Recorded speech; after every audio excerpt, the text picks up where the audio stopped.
Welcome to the Uncut Podcast. I'm Pastor Luke. And I am Pastor Kim. And this is the Uncut Podcast, where we have uncut and honest conversations about faith, life, and ministry. This week, we get to share some kind of, a mile marker for the podcast. Kind of exciting. Over the course of the last 2 episodes, we've broken 2,000 downloads or listens across all the platforms. It's awesome.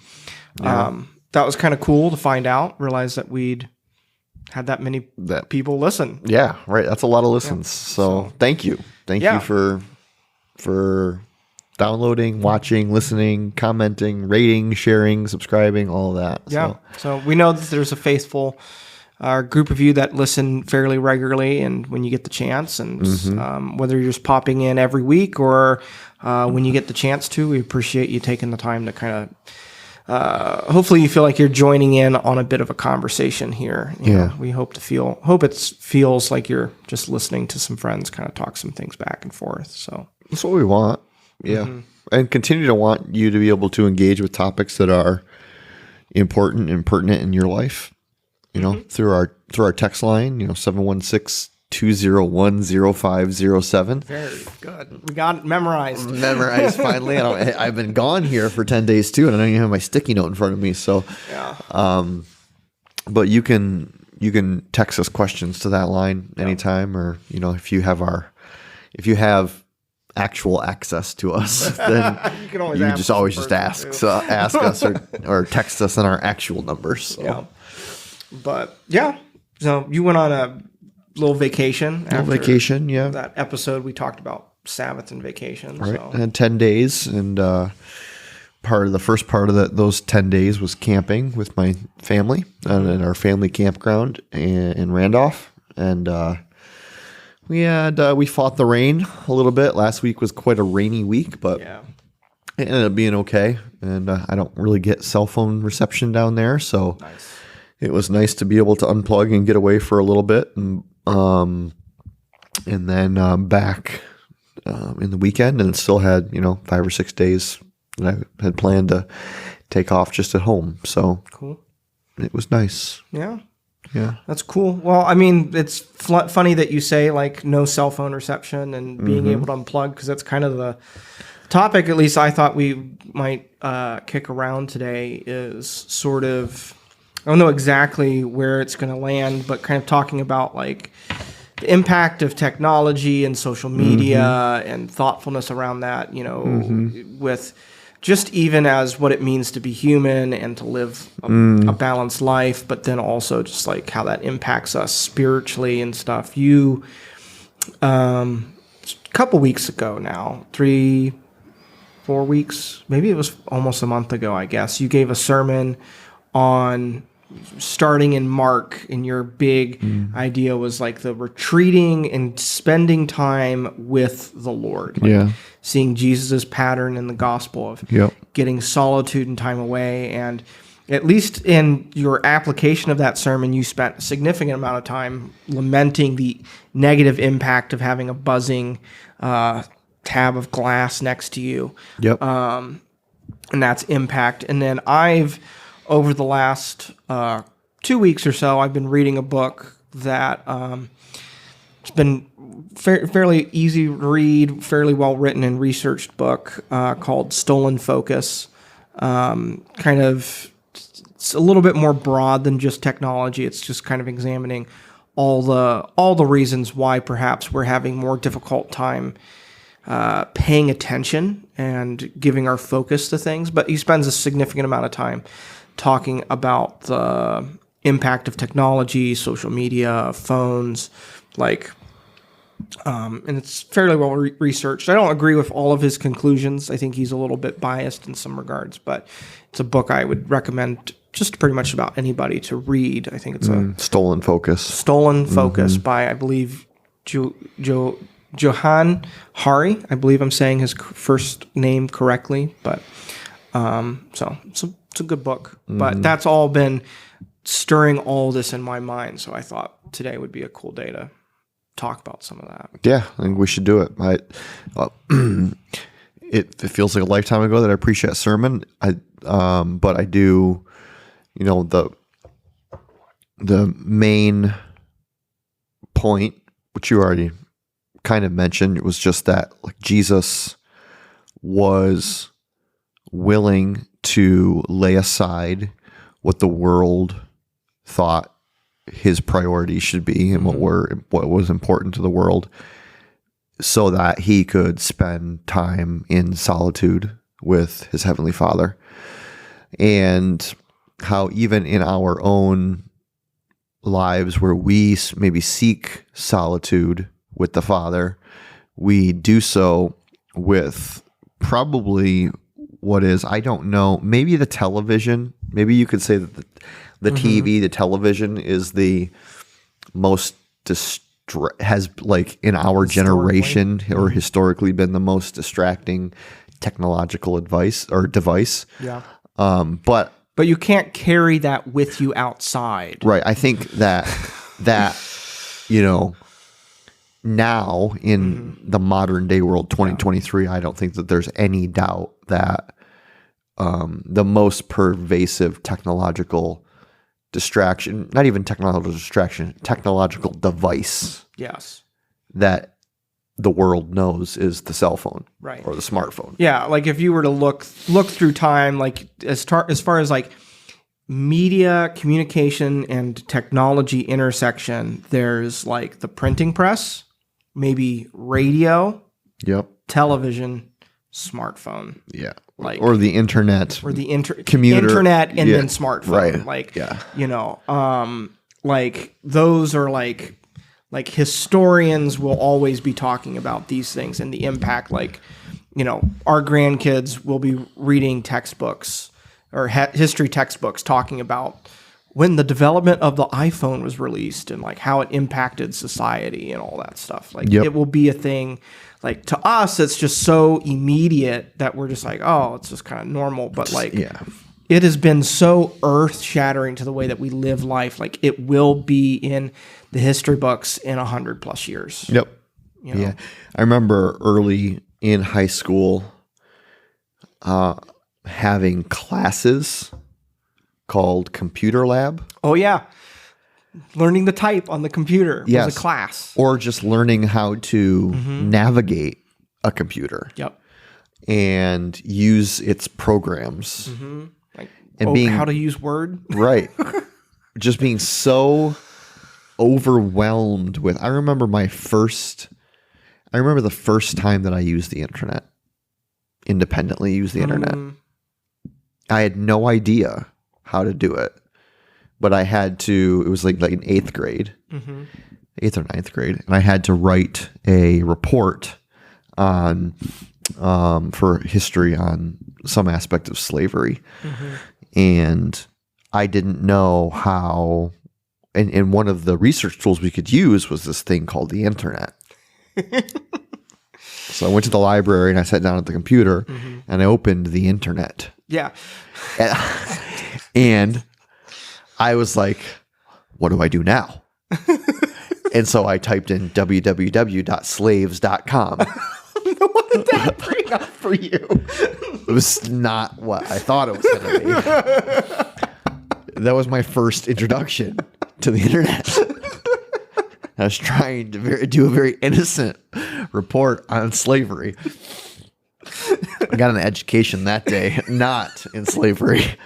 However, I said all that to say that my first experiences with things like the internet and computers, which I thought was so powerful and expansive, this little device here blows those things out of the water. For accessibility, power, like utility. And so just like the curve.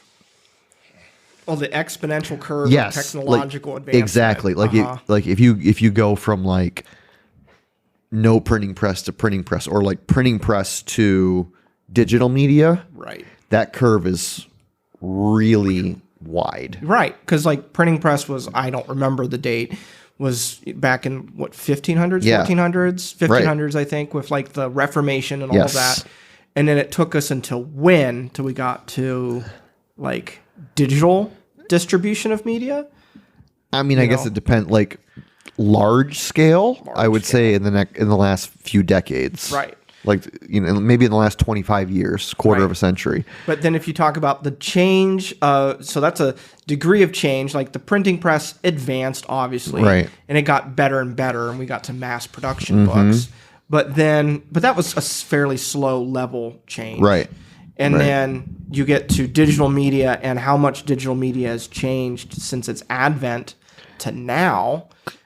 Crazy growth. We've had more change since the internet has changed more than the printing press. Like the internet has changed more in the last 3 decades than the printing press did in several centuries. Yes, 500 years. Yes. For sure.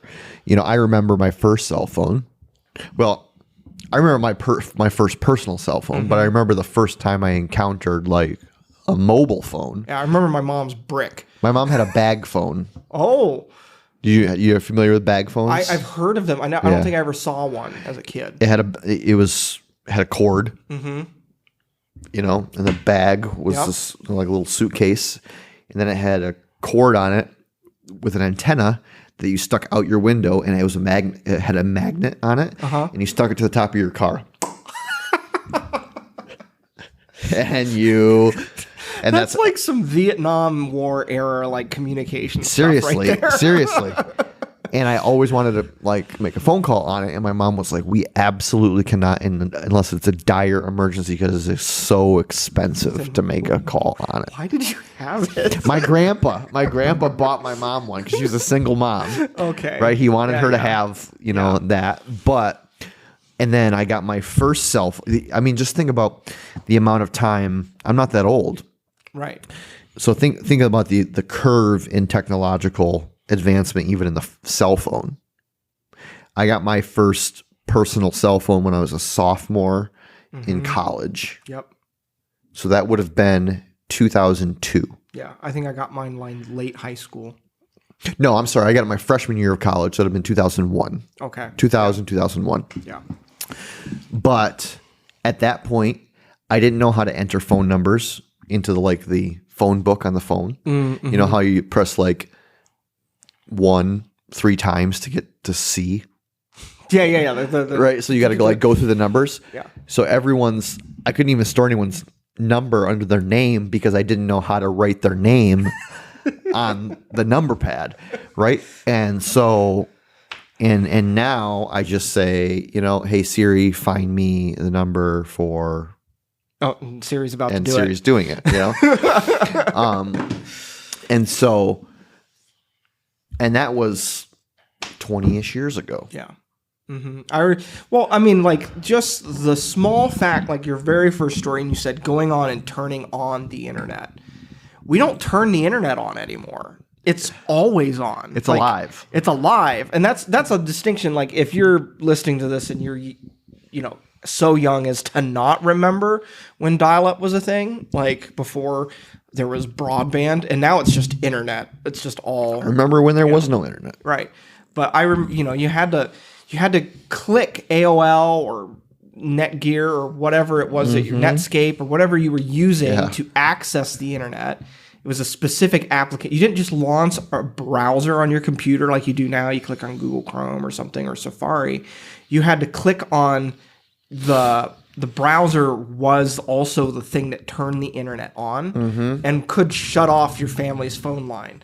And so accessing the internet was kind of like an intentional choice. It was a thing that was on and off versus now our phones both right now are communicating with the internet, updating our emails, updating notifications, tracking our locations, getting other people's locations of their phones.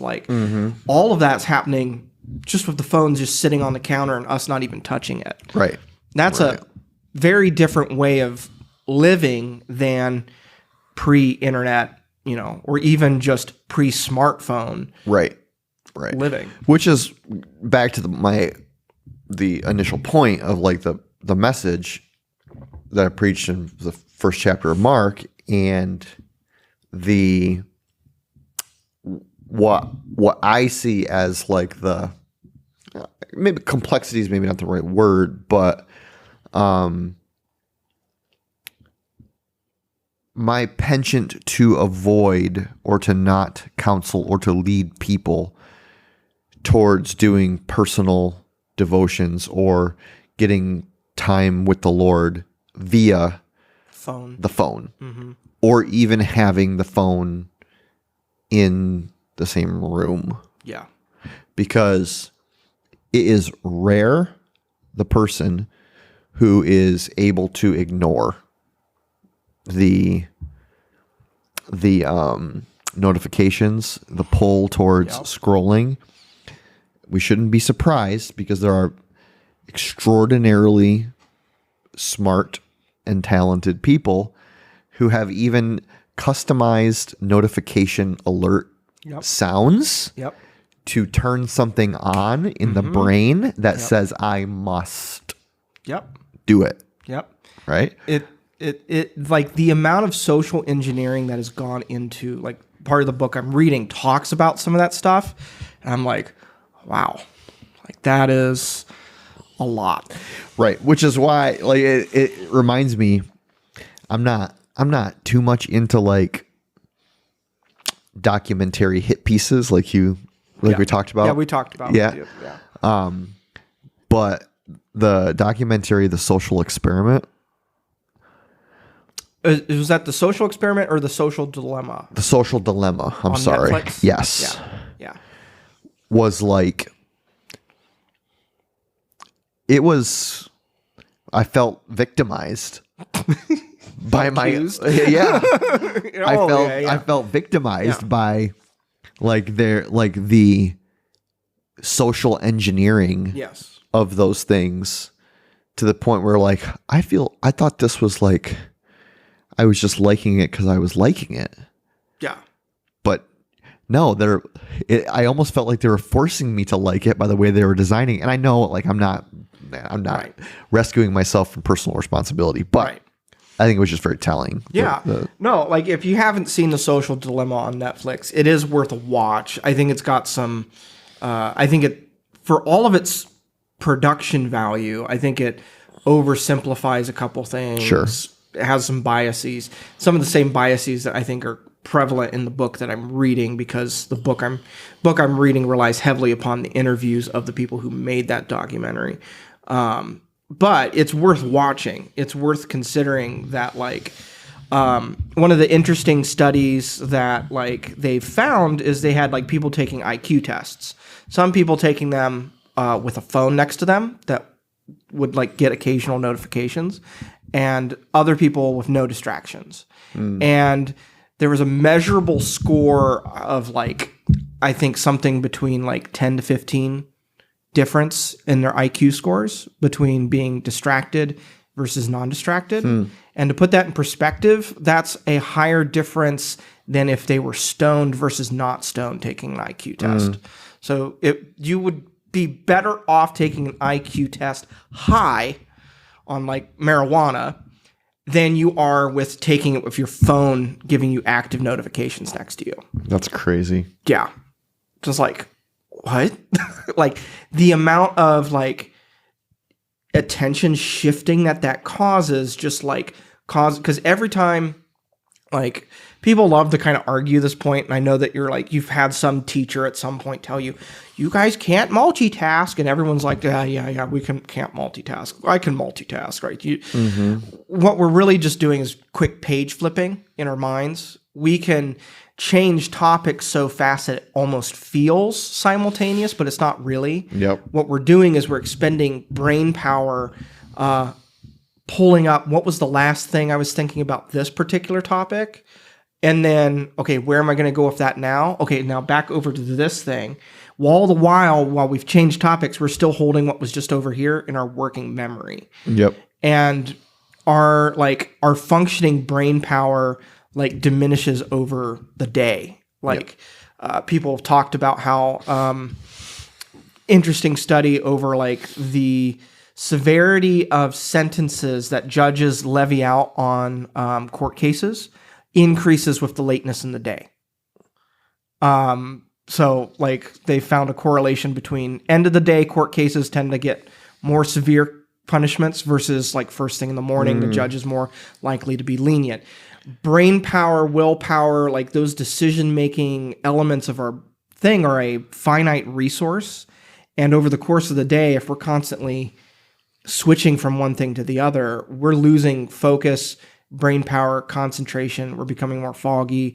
We're expending what is a limited resource we have over the course of a day. Right.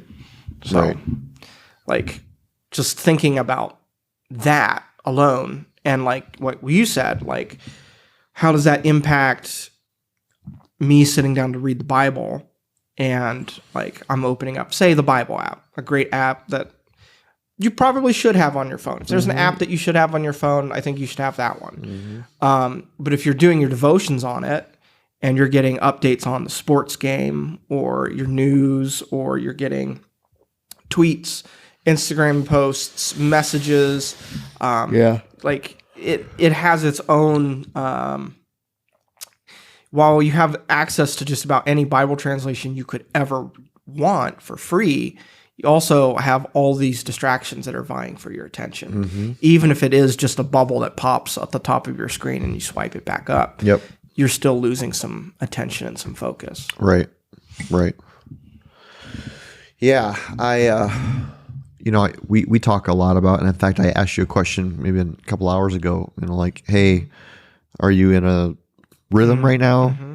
Or can we take a break and do the podcast or whatever? Because there is this sense of, like, I know it's true for me that when I get into a task, it's easier for me to accomplish the task if I don't pause it. Yeah. I mean, obviously. Yeah. But because to reboot the creative process or the just intellectual process of getting back into it, it takes focus and time and energy, which is why I think most people will say, or at least for me, I think this is probably fairly common, is that when you have an intellectual task to do, that the most difficult thing in the task is usually starting it. And I think I've said this before, that when I write sermons, the most difficult part of writing a sermon for me is the first 2 or 3 sentences. If I can get the first 2 or 3 sentences, if I can figure out how I'm going to open, then the rest of it comes. It just feels like it's there, almost like the Holy Spirit is. Well, it's like God has something to do with it too. But exactly. And I think it's the way in which we interact with our phones as well. It's a, well, like, I don't know, there was like I can't remember this statistic, but it was something along the lines of ridiculous, like workers, like people who do work rarely get an uninterrupted hour of work done a day. Like you don't go, like I'm sure it was even less than that. I just can't remember the exact. Right. We, there is such intentionality you have to take if you actually want to avoid being interrupted by. You see, and that's the thing. That's so difficult. It's like, okay, I can't get in an uninterrupted hour of work a day, so I'm going to go somewhere by myself and just hammer down and focus. Yep. Did you take it with you? I'm not by myself. All right, because you've brought your phone. Because I've brought my phone, right? Which ends up being the most distracting thing I have. And so whereas before we've been able to like get away in solitude and silence, now when we lead people towards or counsel people towards or encourage them or admonish them or exhort them towards getting away with the Lord, I think I said in my sermon, I'm okay with you taking your Bible. Don't take anything else. Yeah. Don't take your phone. Right. Just because of the, the penchant for distraction. I've even had times where, pastoral dashboard confessions here. I had in my own personal goals for the year to take a quarterly. I was actually just thinking about this. Yeah, a quarterly prayer retreat. And I haven't taken any of those yet. Here we are in the second quarter. Yeah. I should do that. We both should. We both should do that. And I was telling my wife about it, and she was like, all right, I was like, I'm gonna leave. I'm gonna essentially take my notebook and my Bible, my toothbrush, change of clothes. Yep. And well, why wouldn't you take your phone? Because it's distracting. It's there's a temptation to work or to scroll or to do whatever. And even despite what for me is the most righteous of reasons, there was we had this conversation about what if you get in trouble, or what if you get hurt, or what if you need something, or what if we both played the game. It wasn't just her saying, take your phone. It was what if she needs to get a hold of you? Exactly. How could I possibly survive? Right. How could you possibly survive without your phone? I don't know. Everybody must have just died in fields all by themselves. Lost because they didn't have Google Maps. And hungry because they couldn't DoorDash anything. Where do we go? I need a triptych or something like that from AAA. Quest. To get anywhere. But I don't know where I was going with that, other than to say, you will survive. You will. Well, it brings up a really interesting dynamic that I've reflected about the phone. Is it's what do you use most? There's usually probably a gazillion apps on anybody's given smartphone. You probably only use 5 of them, right? If that. You use whatever you listen to music on. Google Maps, probably, unless you're insane and you want to use Apple Maps for some reason. Whatever social media you prefer, your messages, and maybe your phone and your email function. And then that's pretty much it.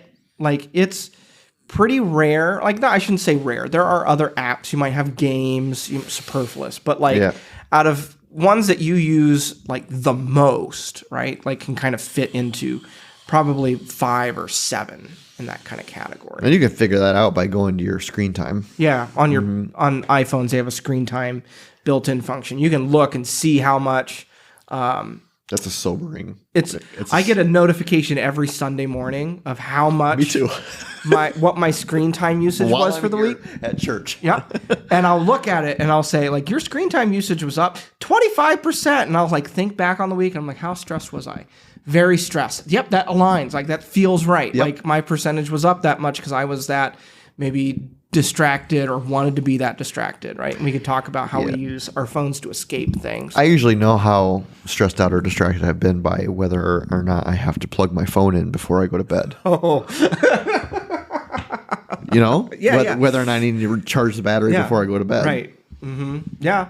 Well, I think, but back to this one point though, is that I think it's not so much like you were saying, our iPhones are more powerful than the computers that put men on the moon. How much of that computing power do we actually use? Or need. Need, yeah. But the thing is we don't want to say no to the potential. Inside of our So you're saying we don't want to, or that's the existential question within us? It's a little bit when we're asking that question of what is the likelihood of, even if I'm gone and I go for a walk for an hour, right? You're going to go for a walk, going to be gone for an hour. Why would you not leave your phone at home? In case I someone needs to text me. Someone needs to text me or call me, right? Or get lost. The chances are is that actually, like, as important as I think you are, Cameron, you're probably not that important. Definitely not. Right? Right. And that's true for me, for everybody. Yep. But we all have this, like, anxiety when it talks about even just leaving our phone in the house and going outside for a limited amount of time, say like an hour or half hour. And I think part of it is the potential that we're saying no to. The like, well, what if I decide I want to Google something? Right. Like we're saying no to all the potential power and possibilities that it has. But when in reality, on an average day, we're only using it to, how much of that are we using to just look at like funny dog videos on Instagram? I'm calling myself out right there. Yeah. But like we're only using. Yep. Does that book talk at all about the, like, and I'm not talking about like the funny haha, but like the actual addiction to? No, I was kind of surprised he didn't talk about like he doesn't get into any of the neuroscience, or he doesn't get into like the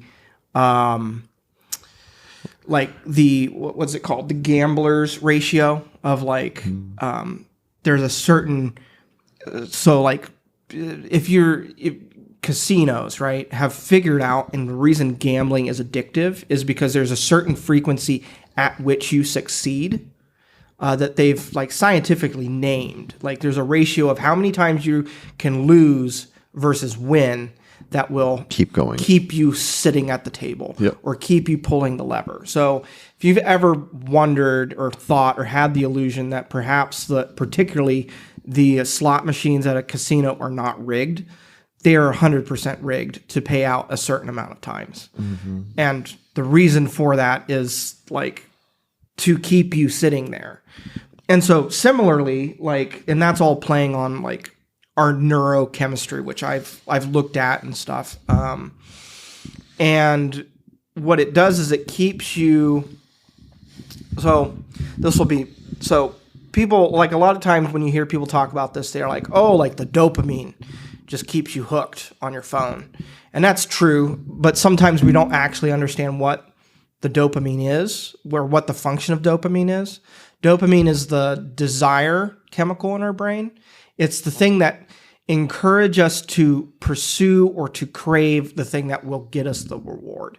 So when I find a funny video or something interesting or something novel or new on Instagram, I'm not getting more dopamine, I'm getting more serotonin. But that like reward, that serotonin endorphin reward, tells my system to give me more dopamine, so that I would keep doing that behavior. So dopamine is the seeking hormone. It's the seeking hormone. Serotonin is the reward. Yeah. And so what you do is you get stuck. You can, particularly like this has happened. Like I had to kind of work myself out of a really bad funk after I was sick with COVID. I spent a lot of time on my phone because I was sick with COVID. But I was like, what I found myself doing is scrolling. And anyone who's binged a Netflix series or spent a ton of time scrolling on their phone will know what I'm talking about, where you're kind of still swiping, you're still watching, but your enjoyment level of it has dropped to almost zero. And you're like, why am I still here? I'm not actually, like when I sat down, I was like, oh, it was fun for like 10 minutes.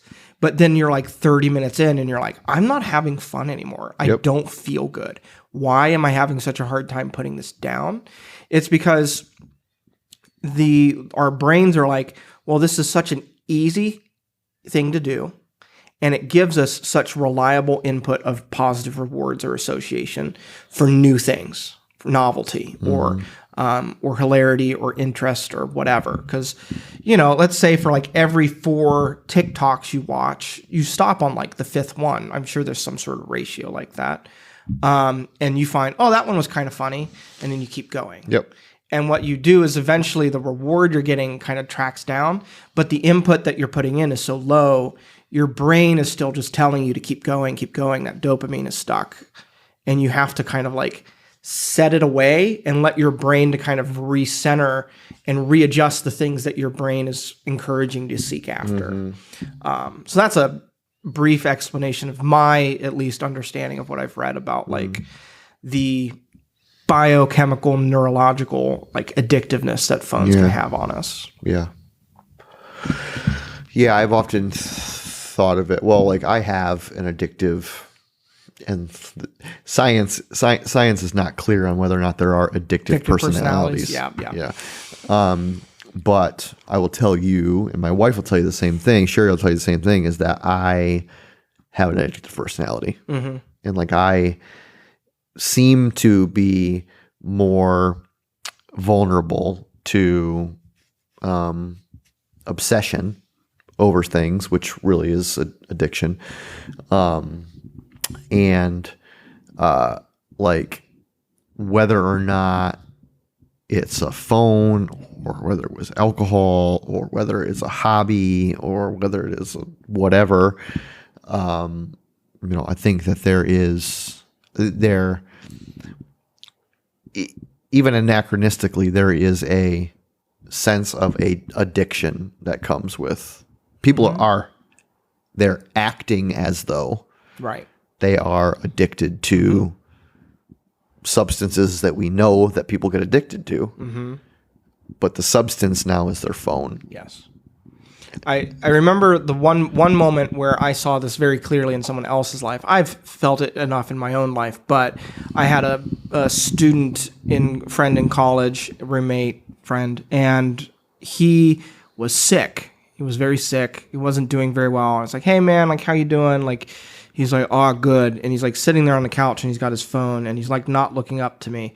He's like, "I took enough ibuprofen so that my headache is not so bad so I can at least look at my phone and the headache be tolerable." And I'm like, you have like a massive migraine, you're sick, and staring at your phone is aggravating your migraine. But the only thing you're concerned about is that you took enough ibuprofen that the migraine is tolerable enough that you can keep looking at your phone. Yep. That's addictive behavior. That's addictive behavior, 100%. Right. 100% is what can I do? Like if I put it in terms of like alcohol, I hate how I feel. I hate what it's doing to my life. How do I rearrange my life so that I can keep drinking more? And then it starts over again. Yep.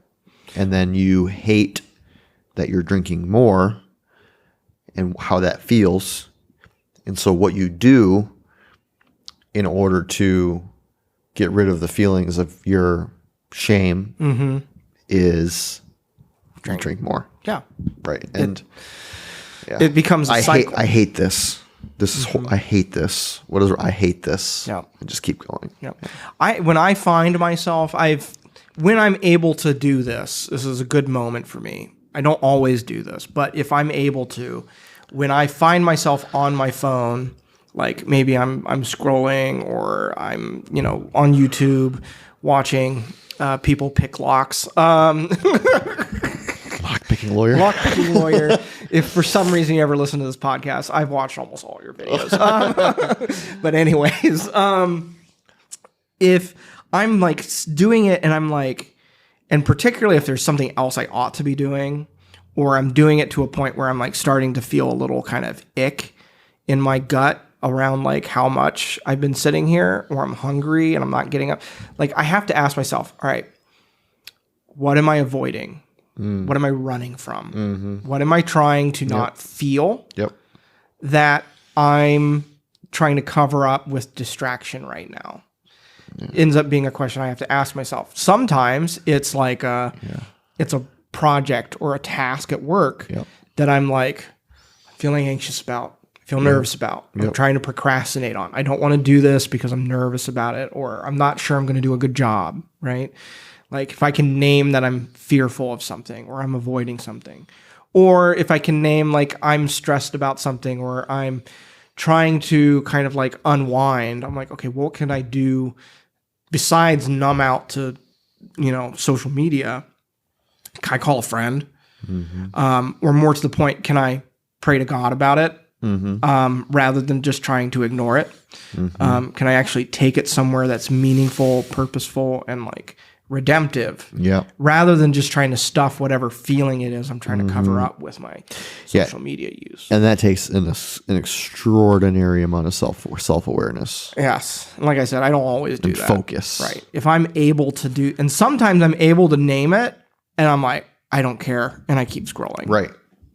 Yeah. Yeah. I get that. You know, it is, but it's impacting like, it's for something that has become so ubiquitous. I feel like we sometimes just don't talk about how much of an impact it's had on pretty much everyone. Yeah, because it's not been stigmatized. Mm-hmm. It's normalized. Mm-hmm. We talk about addiction because it's not a normative, like going back to alcohol. We can talk about alcoholism because it's not a necessarily normative human experience. Right. It exists relatively on the fringes of our lives. Well, everybody's always kind of said, well, yeah, like if you're using alcohol to this degree, that is not appropriate. Right. But we've completely normalized being on your phone 5+ hours a day. Yes.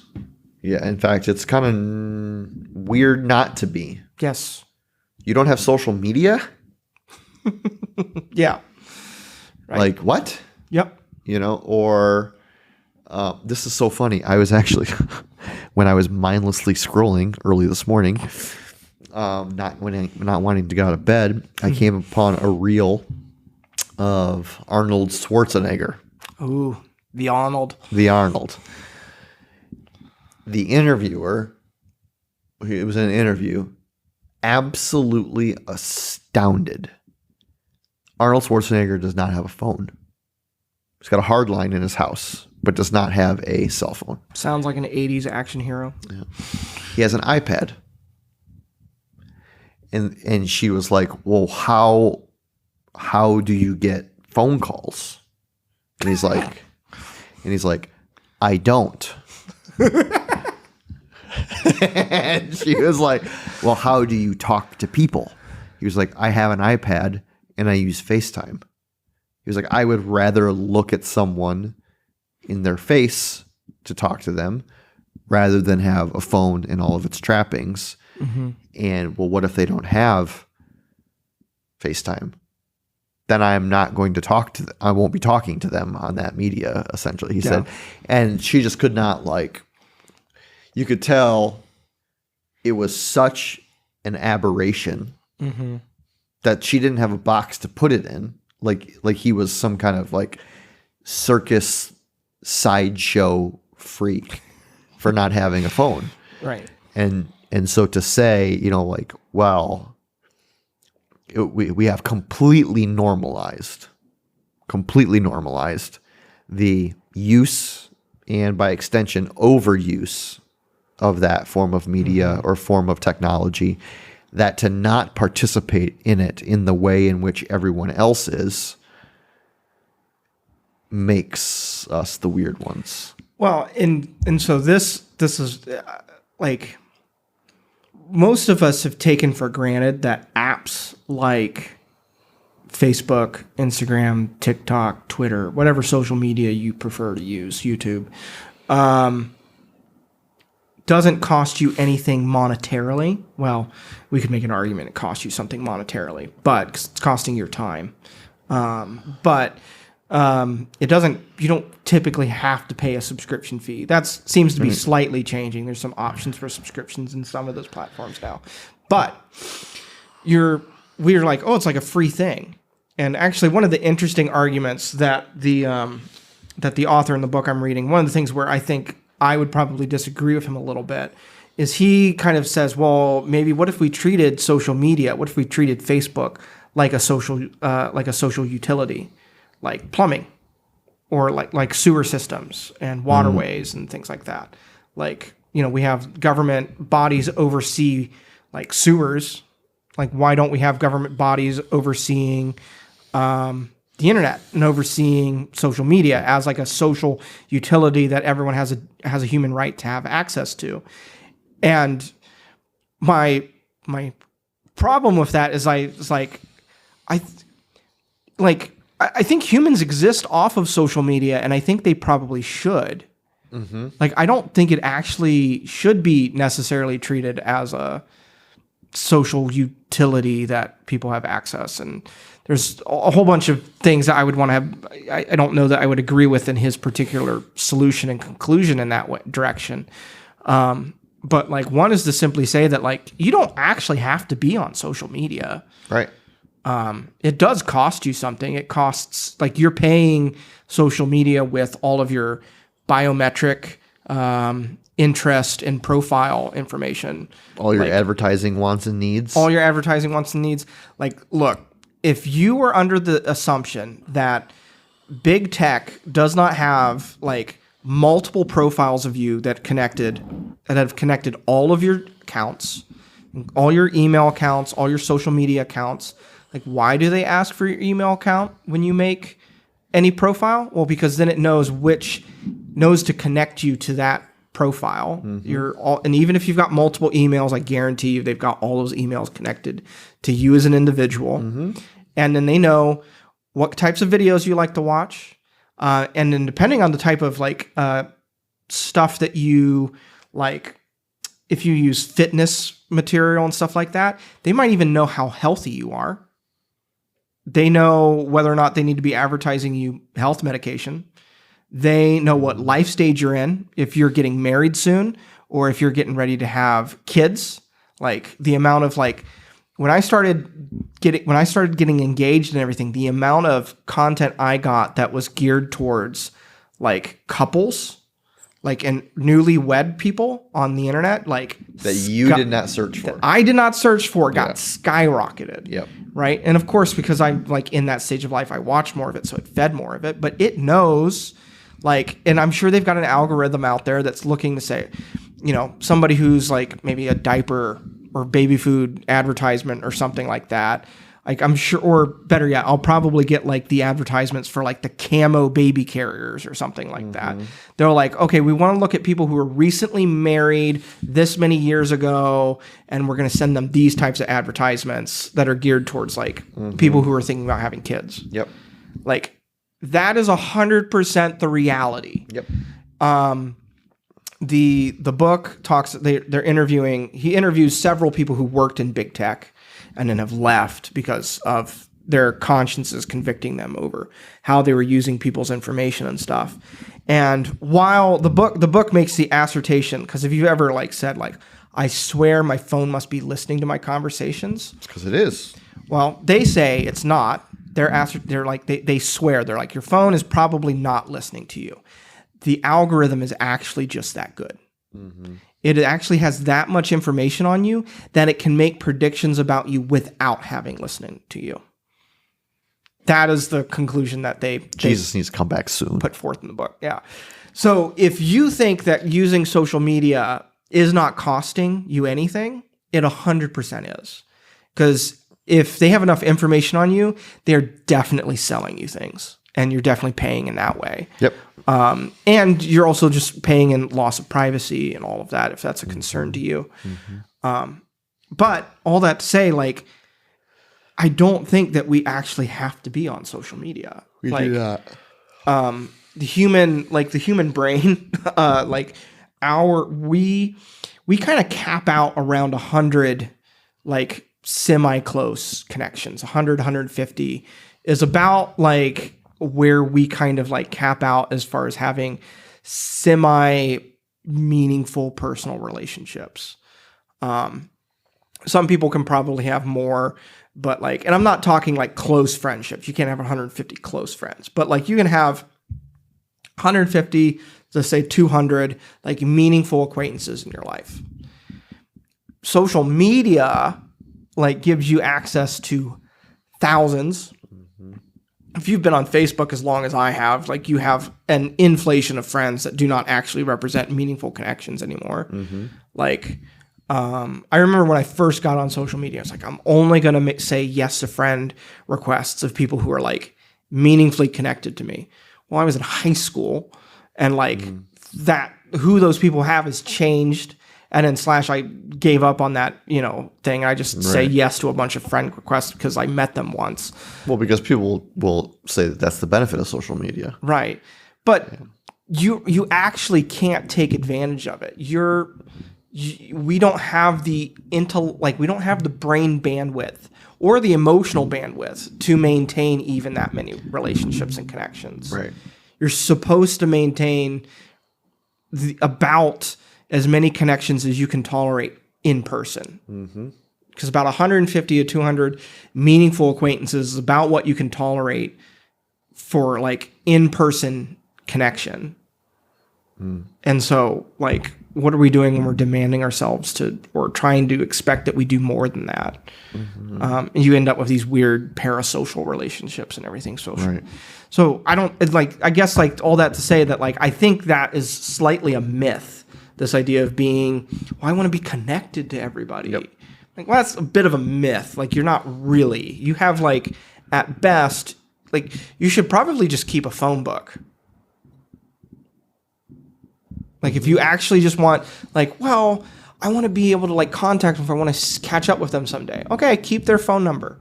Keep like an email address. Do you know my phone number? Off the top of my head, no. I don't know my wife's phone number off the top of my head, Cameron. I don't. I know the zip code because I just typed it in several times. Yeah, we yesterday. don't need to, right? But I don't need to, But like, yeah, like how many connections do you maintain on social media that like that are actually meaningful? That are actually meaningful, and you say, well, I don't want to unfriend them because like, what if one day I want to look at their page and actually gossip about what they're posting? We all have people that we have as friends on social media that if we see them across the room in an actual situation, we avoid. Yeah. Because it's awkward. Yep. Why? Right. Because we are not actually connected to them. Or wouldn't recognize them because we made connections with them so long ago. Right. It's like, oh, yeah, we met one time, we connected on social, and then that was it. Like, yeah. So I think like that, to me at least, a little bit debunks that personal excuse of like, I got to stay on social so I can be reached and connected with people. Yeah. No. Well, we encourage people. Maybe we can put a link in the show notes or whatever in the description, or maybe even do a fancy thing on the screen here. Link to that book for you. Yeah. Well, I'll share like something that I have been doing personally, like in my own kind of trying to navigate my relationship with my phone. What is so funny about that? Is it that I anthropomorphizing your phone? Like, just trying to manage. It's a difficult relationship. It's really complicated. Kind of an on again, off again relationship. Kind of abusive, really. Yeah. She keeps talking to people behind my back.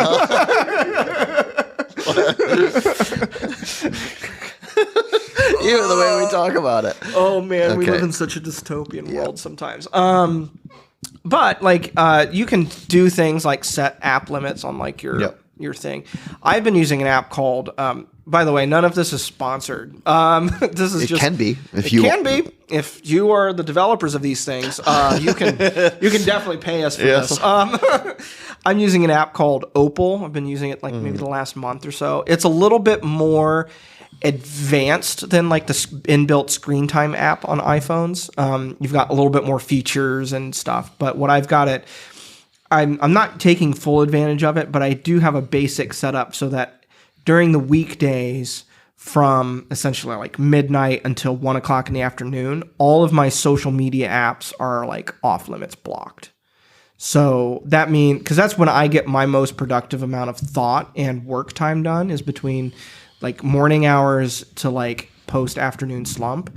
And so by putting a limit on it and that I cannot open those apps during that time, allows me to be a little bit more focused. I had it on for a couple weeks and then I took it off and did a couple days of work without having it on, and my productivity just went dropped. So it actually did benefit me. And there's like different levels. You can like block it so that you can take a break for a couple minutes, or you can turn it off early, or you can set a block that like is unmovable and will not change until a certain time. So like you can do a thing, like if you're trying to figure out a way of like you want to do like that retreat, Cameron, like you can set it default, have it select all apps and disable them, and then unselect like the few that you're like, all right, I need the phone call one, and then that's it, or like phone call and Google Maps or whatever. And those are the only two things that your phone can do. And then you set a like time limit or a date limit of when that app limit will turn up, and you can set it either at a level where you can turn it off if you want to. Yeah, are the controls like password protected or something like that? No, they're not password protected, but if you can set it so you can turn it off, and that it just says, hey, do you want to take, like, okay, you're going to take a break. How long are you going to take a break? Right? And then you can set it for a time limit, and then it turns it back off. And if you want to take another break, you can turn it back on, have access to those. Or you can set it so it just sends you a reminder and says, hey, like you said you didn't want to be on this. Or you can go all the way to the extreme of saying there is no way to turn this limit off without uninstalling the app. Yeah. So there's that. There's another. It does cost a subscription, which, like, if you need another subscription in your life, but you're also there's a little bit of a psychology thing behind. I'm paying for it, so I should take advantage of it, kind of thing. And then there was another product that isn't released yet, but I find really intriguing. I don't know if I'll get it yet or not. I don't know if it's on Kickstarter, or I'm sure if you Googled it, you could find it. Maybe I'll put a link to it. It's called a brick, and it's this little round square brick looking thing. And it comes with an app, and you set up whatever you want to you set up whatever apps you want to have access to, and the ones you don't want to have access to. You tap it to it, and then whoop, and your phone will essentially become a brick. It'll just be able to do only the 5 or 4 apps that you feel are absolutely a necessity. Keep the phone with you. And it is not until you come back and touch that brick that you can disable that. So like if you're going on a vacation, it's a really good way. Leave the brick home. Tap it. All right, I have now access to my like phone and Google Maps and maybe Spotify or something like that. And that's it. And I will not be able to turn that off until I come back home and tap that brick. That's a cool idea. And like the physicality of it, like brings some, you could do that even for like, if you're one of those people who uses your phone as your alarm, which you probably shouldn't do, but I do. Or like, and you're like, I want to keep myself from scrolling in bed.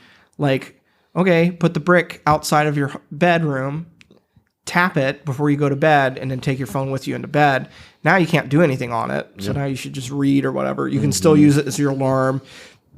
People can still get a hold of you in the middle of an emergency, but you've limited it.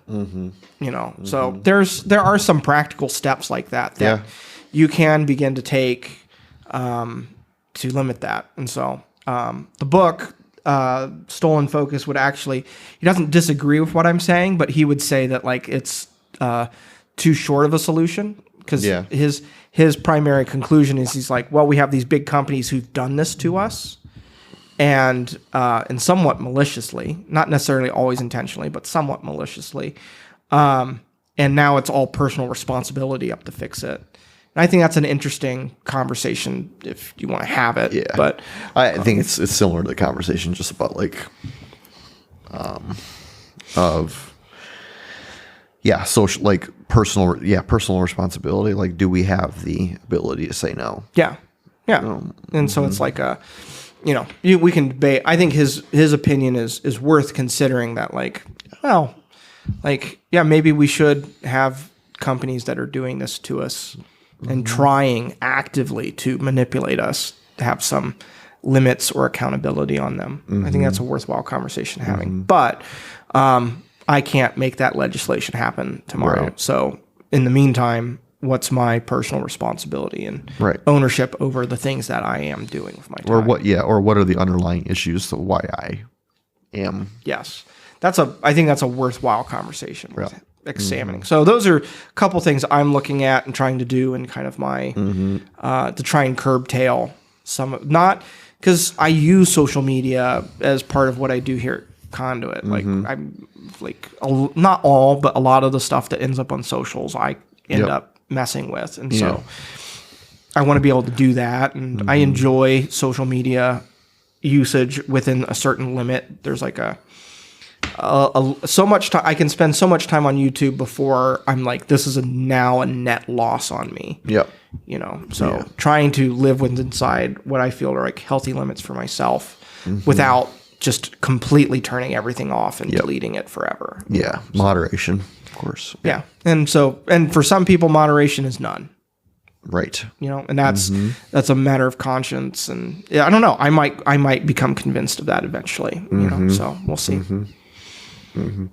Good conversation. Yeah, I feel like there's probably more there. But if you're listening to the podcast and you've got thoughts or questions or experiences, like drop a comment, drop us a message, let us know. Like, how are you experiencing social media? What's your like relationship with your phone or other tech devices? Like, how's that maybe been impacting your spiritual life or your relationships with your family or other responsibilities? We'd love to hear more of that, because I think if we get maybe some feedback on what you guys are dealing with and thinking through on this topic, I think we could definitely revisit this. Yeah. I would say maybe not necessarily a book solely focused on technology and focus and all of that, but, you know, kind of the most recent classic is John Mark Comer's The Ruthless Elimination of Hurry, which kind of addresses some of these issues. He goes from a pretty wide perspective down to a granular perspective, so you could pick that book up. Deconstructs the idol of being busy. Yep. I'm just so busy. Yeah, as if it's a badge of honor. Yeah. All right. Well, thanks for listening, everyone, and we will catch you on the next episode. Yep. See you next time.